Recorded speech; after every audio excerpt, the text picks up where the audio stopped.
Todd Mariano of Deep Grooves Mastering.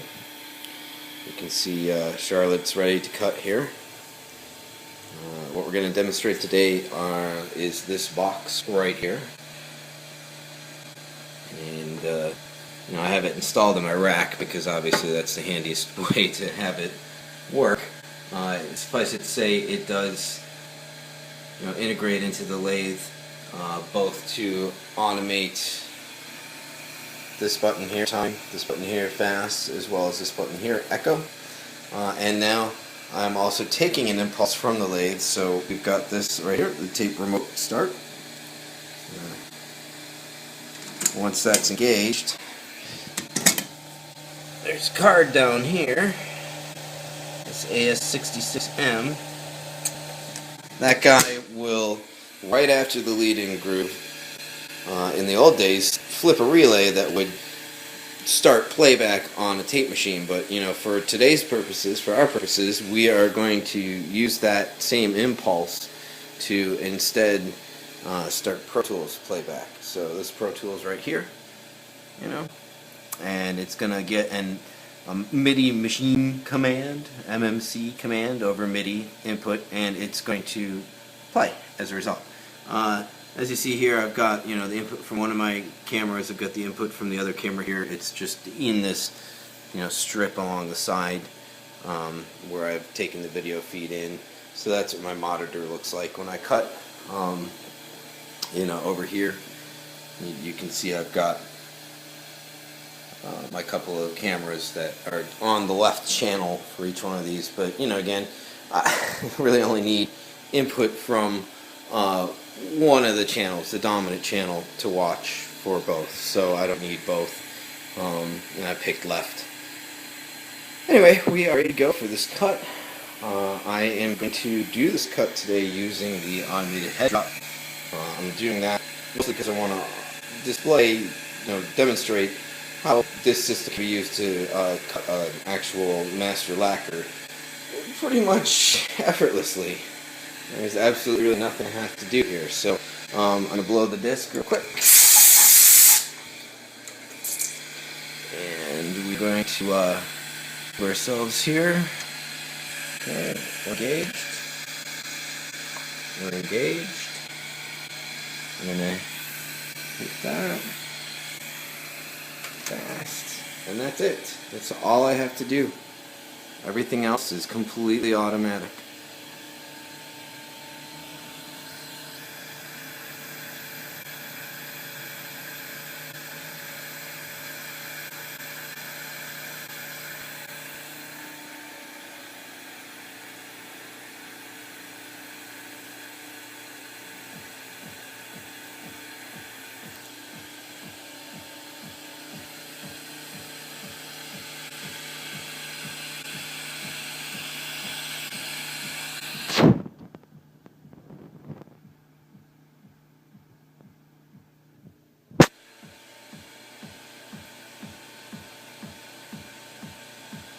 And I didn't have to touch a thing. After I hit fast, that was it. The micro switch sensed that it was at the proper position to do the lead-in groove. The lead-in groove at the very end of it. The AS66M card triggers my box. My box triggers Pro Tools. Pro Tools starts playback automatically right at the end of the lead-in groove. I also had a note in there that was programmed to give it a little bit of echo because the first beat's pretty loud, so I want to space those out nicely. This is a 2-track dub, so right in the middle of these 2 tracks there's going to be a MIDI note. So let's pull out here. As you see right there's a MIDI note in between my 2 tracks. And that is going to simply do the time marker, so it's going to put the track spacer as well. I'm going to do a little bit of echo on the first beat of the second track to again avoid the pre-echo that can sometimes happen. So here we go. There's my meters going.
So obviously there was a break in the beat.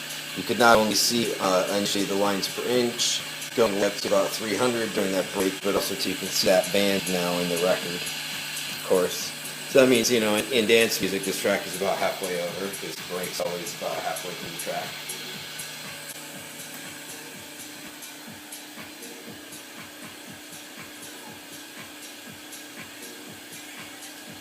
Oh yeah, hey, why not show this off? So you guys can see back there, I had a custom aluminum bracket made for this, brand new Gelco 12-inch tone arm, which is actually really nice. It's a modern made 12-inch transcription style tone arm. Takes the standard, or uses the standard SME mount, so that's what I've got on there. And I had a nice aluminum one made for the bracket on the back of the BMS. Looks nice, very functional. So let's see where we're going here. Alright, so we're really close. You guys see that? Very close to the midpoint of this track. The midpoint of this cut, which would be the end of this track here.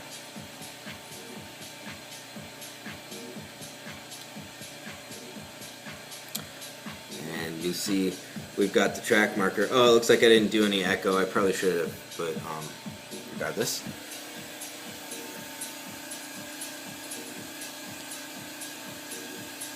And time will be coming up right at the end of this track.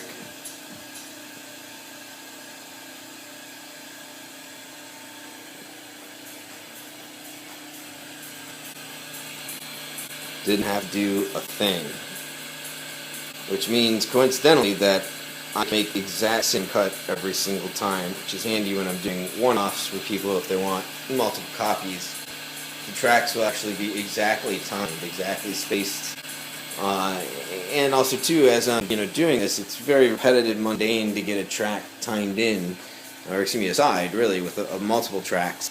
You might have to play the side many, many times, which would then take a long time. With this system, you can just get up and walk away. I can set the track up, see if it's going to time out appropriately, side, see if the side time appropriately, set a stopwatch. Let's say the side is 14 minutes. I'll come back in 13 minutes and I'll see which one ends first. Do I hit the end of the recordable space, or do I actually hit the end of the music first? I can time out a side that way. I don't actually have to be here. I know all of my automation is going to work for this stuff. So the side will be perfectly timed out, including track spaces and echo and all that sort of stuff. So no gotcha. If it times out appropriately, then it's going to work on a master lacquer, absolutely. And you know that you're going to get your time markers in appropriately. It'll be the exact same every single time. You could actually then run two lathes at the same time. So let's say you had a secondary system that you could cut plastic on. You could actually use my system on that, or just operate that system while this one is going, because you actually don't have to touch it at all. Once you've started it, once you've initiated it, it's completely hands-off for the rest of the cut, even if you're just simulating the cut for a side, and that's the beauty of it. You could really seriously use this system to run two lathes at the same time, or buy two of them, and very, very easily run two systems at the same time.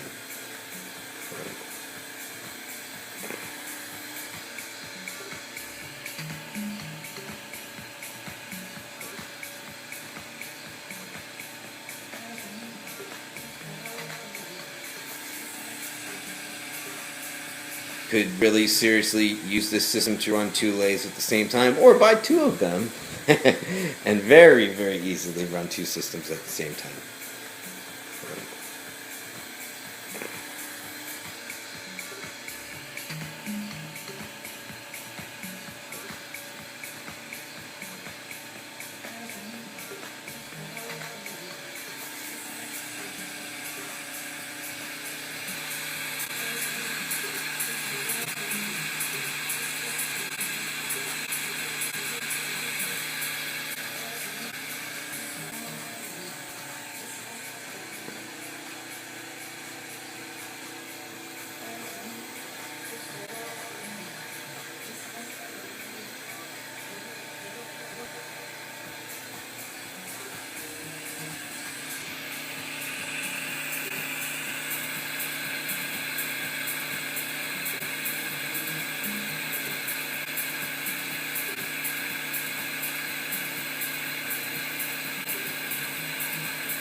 Okay, so we're getting close to the end of this second track, so the end of this side, and as you see here, we've got the MIDI note that will trigger the fast button to actually do the lead out group. So, you know, we got like a minute and a half left, 2 minutes left, something like that.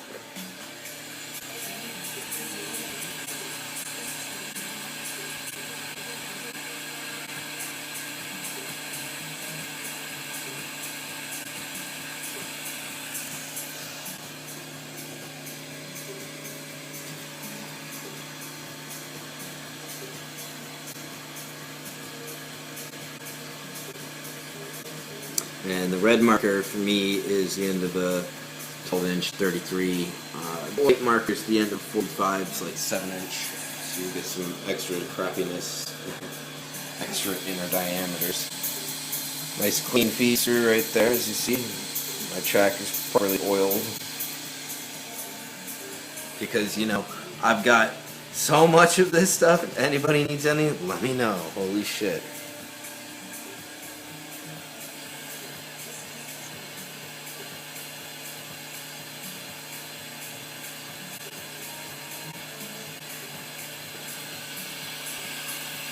Alright, so we're coming up. Last minute. It's the outro of this track.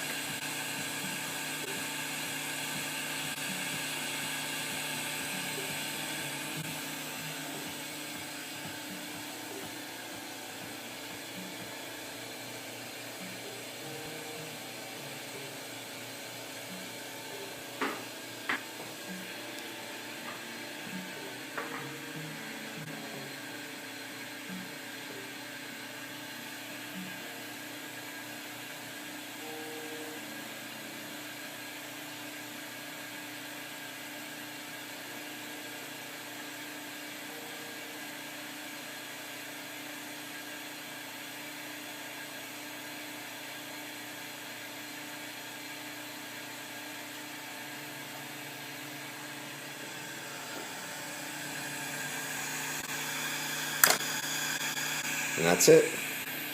Totally hands off, completely automated. Very handy. MIDI delayed control, available deepgroovesmastering.com. Hit me up, Todd, Mariana, Deep Grooves Mastering. Peace.